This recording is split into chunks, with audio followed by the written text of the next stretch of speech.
Hello student, my name is Pooja. I am NET qualified and HTET qualified. हम आज आपको HTET का syllabus कराने जा रहे हैं, जो बहुत ज़्यादा इम्पोर्टेंट टॉपिक है, जिसमें से आपको बहुत ज़्यादा क्वेश्चन पूछे जाते हैं। ठीक है, सबसे पहले हम करेंगे प्रिंसिपल्स, इनके सिद्धांत क्या है, सीखने के सिद्धांत क्या होते हैं। पहले हम लर्निंग के पता करेंगे कि लर्निंग होता क्या है, इसका कंसेप्ट क्लियर करें। लर्निंग क्या है? लर्निंग जो है एक हमारी जो है बिहेवियर में चेंज है। यह कैसे आता है? ये हम जब कुछ सीखते एक्सपीरियंस होते हैं, जो हमारी ग्रोथ होती है, वृद्धि होती है, और जो हम मैच्योर होते हैं। ठीक है, जैसे जैसे हम धीरे धीरे हम बड़े होते हैं, पहले हम कुछ सीखते हैं, फिर हम थोड़े से बड़े होते हैं, तो हम धीरे धीरे जो है सारी चीज़ें सीखना शुरू कर देते हैं, तो हम इसको बोलते हैं लर्निंग। ये एक परमानेंट चीज़ है जो लगातार चलती रहती है। ठीक है, ये हमारे क्या है, इससे हम आदतें, प्रवृत्ति, हमारी जो आदतें हैं, जो हमारे एटीट्यूड है, जो हमारा ज्ञान है, उसमें हमें परिवर्तन आते रहते हैं। अब क्या है प्रिंसिपल ऑफ लर्निंग, सीखने के नियम क्या है? ये क्या है, जो लर्निंग है ये एक्टिव प्रोसेस होता है, जो लगातार चलता रहता है। जैसे जैसे हम सीखते हैं तो हम बहुत ज़्यादा अच्छे से सीख पाते हैं। इसमें यह भी विश्वास किया जाता है कि हम किसी भी वर्क में अच्छे से इन्वॉल्व होते हैं तो हम उसको बहुत अच्छे तरीके से सीख सकते हैं। जैसे आप किसी चीज़ को लगा लीजिए, आपको अगर हम कुछ सिखाना चाहते हैं, अगर हम बुक से आपको सिखाएंगे तो आप नहीं पढ़ पाते हो। जैसे हम आपको एक स्टोरी के माध्यम से हम आपको सिखाएंगे तो आप उसको बहुत जल्दी सीख पाओगे। या एक आप लगा लीजिए कि जैसे हम आपको कोई वर्क दे रहे हैं, ठीक है, आप उसमें खुद से इन्वॉल्व होगा, आप उसको खुद करोगे, लर्निंग बाय डूइंग, खुद से करके करोगे तो आप उसको जल्दी से सीख पाओगे।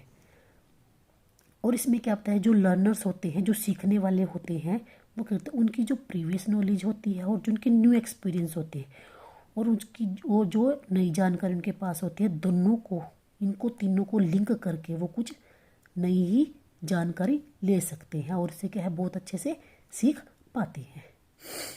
जो लर्निंग होती है वो हमेशा सिंबॉलिक होती है, उसकी कुछ ना कुछ संकेत होते हैं, जैसे लैंग्वेज सीखना, बोलना, नंबर्स होते हैं, वर्ड्स होते हैं, इमेजेस होते हैं। ये हमारे क्या कॉन्टेक्चुअल फैक्टर से भी प्रभावित होती है। ये जो हमारी जो लर्निंग है, अगर हम इमोशनल स्टेट और सोशल इंटरेक्शन रिलेशनशिप से भी प्रभावित होती है। इमोशनल स्टेट आप क्या लगा लीजिए कि अगर आप अंदर से खुश नहीं हो, ठीक है, आप तो अच्छे से नहीं सीख पाओगे। सोशल इंटरेक्शन, एक टीचर का लगा लीजिए, आपका क्लास में कोई टीचर है जिसकी आपकी उनके साथ अच्छी इंटरेक्शन नहीं है, तो आप सही से नहीं सीख पाएंगे। आपको जो टीचर अच्छे से आपको अच्छा लगता है, आप उसको अच्छे से सीख पाएंगे, क्योंकि आप उनको अपनी जो प्रॉब्लम्स है वो भी अच्छे से शेयर कर सकते हैं। ठीक है, उसके बाद है रिलेशनशिप, हमारे उनके साथ रिलेशन कैसे हैं। मोटिवेशन जो है, जिसको हम बोलते हैं प्रेरणा, ठीक है, ये क्या होती है, एक्सट्रिंसिक और इंट्रिंसिक, यानी कि आंतरिक और बाहरी। इंट्रिंसिक होती है आंतरिक, एक्सट्रिंसिक होती है बाहरी। आंतरिक हम उसको बोलते हैं जो हमें अंदर से खुद हमें कहती है कि हमें कुछ करना है। जैसे आप लोग HTET क्लियर करना चाहते हो, ठीक है, कुछ लोग तो ऐसे हैं कि जिनके पेरेंट्स से बोल रहा है कि HTET क्लियर करना है, खुद कुछ लोग अंदर से मोटिवेट है कि हमें HTET क्लियर करना है, हमें जॉब करनी है, हमें गवर्नमेंट जॉब चाहिए, तो हमारी इंट्रिंसिक फैक्टर हो गया आंतरिक। एक्सट्रिंसिक हो गया जो बाहरी, हम बाहरी दबाव के कारण कर रहे हैं, जैसे हमारे पेरेंट्स वगैरह कह रहे हैं, तो हम उसको लेकर चलो भी नेट क्लियर कर लेते हैं, वो चीज़ हो गई है। जैसे जैसे बच्चे सीखते हैं, हम जैसे बच्चों को बार बार अनुदेशन देते हैं, इंस्ट्रक्शन देते हैं, तो क्या है बच्चा अच्छे से सीख पाता है। इंस्ट्रक्शन जैसे हमको आपको बोलें कि आपने ऐसे करना है, ऐसे करना है, कोई भी चीज़ हम आपको बताएंगे बार बार। Learners need constant feedback on the learning, जैसे जैसे बच्चा सीखता है वो कुछ गलतियां भी करते हैं, जिससे कि एक टीचर उनको फीडबैक देता है तो वो और अच्छे से सीख पाते हैं। अब है theories of learning. Theories of learning क्या है? वी कैन लर्निंग को हमने क्या है 3 पार्ट्स में डिवाइड किया है, बिहेवियरिस्टिक थ्योरी, कॉग्निटिव थ्योरी और सोशल लर्निंग थ्योरी। बिहेवियरिस्टिक क्या होती है? ये होती है कि हम जैसे जो भी लर्निंग होती है वो हमारी अंडरस्टैंडिंग के थ्रू होती है। जैसे हम किसी चीज़ को मेज़र करते हैं, ऑब्ज़र्व करते हैं, ठीक है, हम तब सीख जाते हैं। इसमें हमारे जो हमारा माइंड है वो इंडिपेंडेंट एक्टिव होता है, यानी कि पूरी तरह से हमारा माइंड उसमें कोई वर्क नहीं करता। उसके बाद है कॉग्निटिव थ्योरी। इसमें हमारे क्या है, मेंटल प्रोसेस होते हैं, ठीक है, ये हमारे इंटरनल और एक्सटर्नल दोनों तरह के होते हैं, ठीक है, हम मेंटली इनको सीखते हैं। सोशल लर्निंग थ्योरी, ये हमारे क्या होते हैं, ऑब्जर्व करके सीखते हैं, रिमेम्बरिंग देयर एक्शन है, रेप्लिकेशन देयर एक्शंस। जैसे हम कोई भी किसी को भी ऑब्जर्व करते हैं, रिमेंबर करते हैं और उनकी नकल करते हैं तो हम इनको सीख लेते हैं। उसके बाद है ब्यूरिस्टिक थ्योरी। ब्यूरिस्टिक थ्योरी किसने दी गई थी? ब्यूरिस्टिक थ्योरी जो है थॉर्नडाइक ने दी गई थी, ठीक है। इसको हम संयोजनवाद भी बोलते हैं, ट्रायल एंड एरर मेथड भी बोलते हैं, इसको हम बिहेवियरल थ्योरी भी बोलते हैं। ये जो एडवर्ड ली थॉर्नडाइक थे, इनके द्वारा ये बनाई गई थी। जो इनकी ये थ्योरी है ना, BF स्किनर ने जो क्रिया प्रसूत अनुकाल संति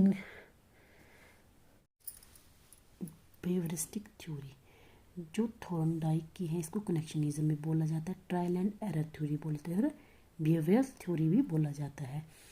जो ये थ्योरी है एडवर्ड ली थॉर्नडाइक के द्वारा बनाई गई थी। इन्होंने क्या है, जो BF स्किनर ने जो थ्योरी बनाई थी उससे इन्होंने प्रभावित होकर बनाई गई थी। उनकी जो BF स्किनर की कौन सी थ्योरी थी? ऑपरेंट कंडीशनिंग, जिसको हम बोलते हैं क्रिया प्रसूत अनुकूलन सिद्धांत, ठीक है।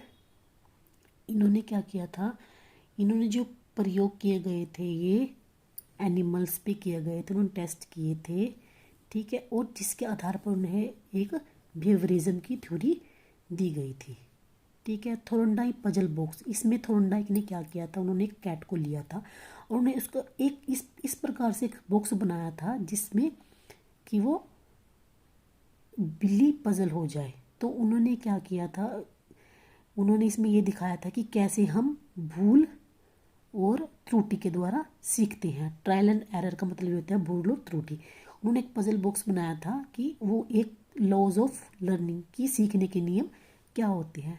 द एनिमल इन, उन्होंने क्या कहा कि उन्होंने एक पशु को, जैसे उन्होंने एक बिल्ली को क्या किया था, उसमें बॉक्स में बंद कर दिया था।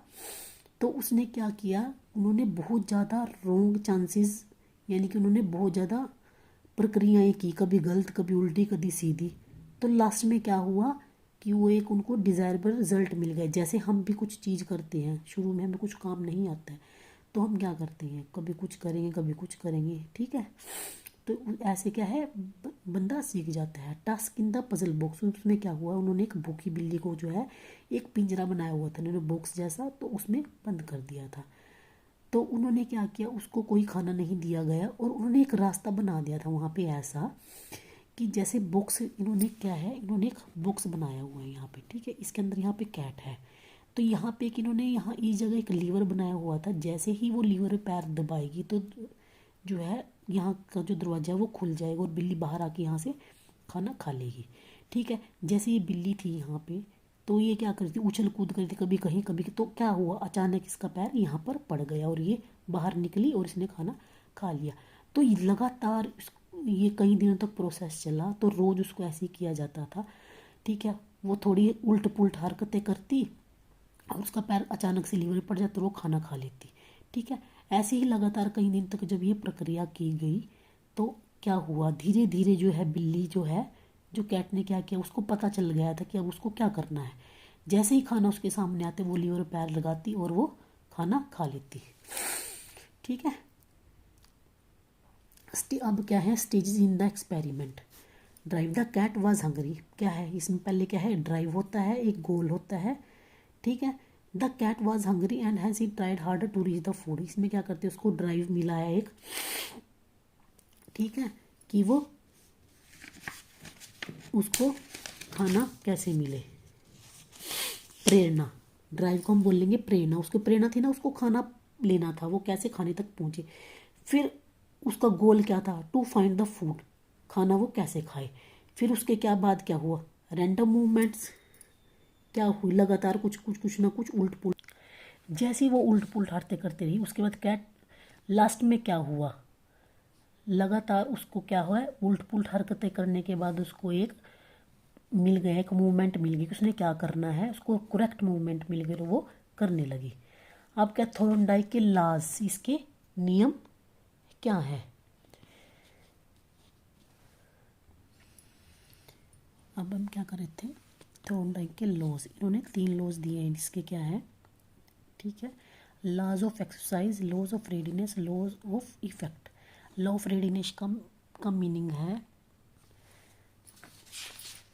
लॉ ऑफ रेडीनेस का मतलब है कि सीखने के लिए तैयार होना।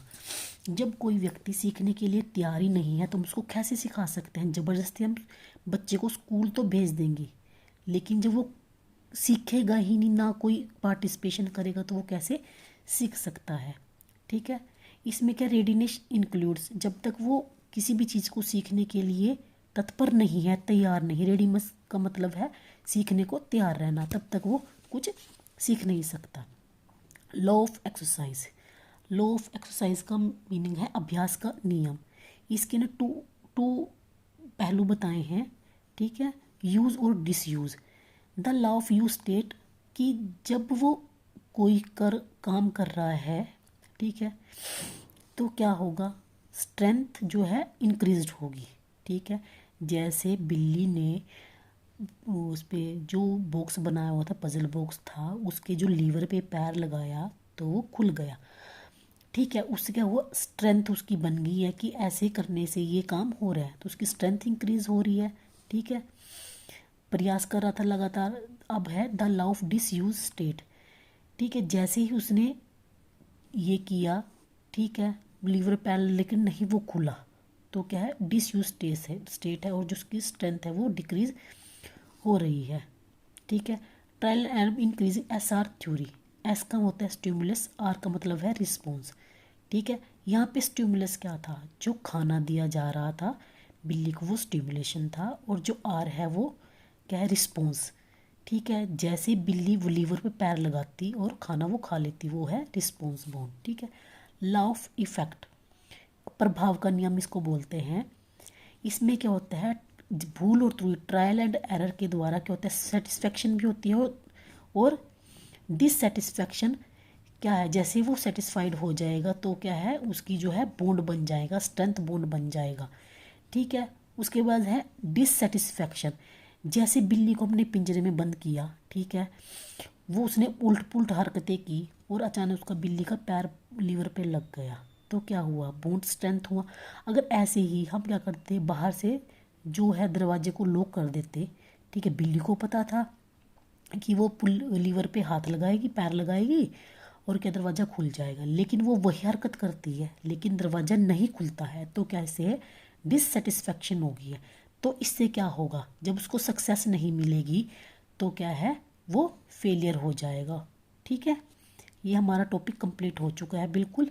अगर किसी को कोई डाउट हो तो मुझसे कमेंट बॉक्स में पूछ सकता है।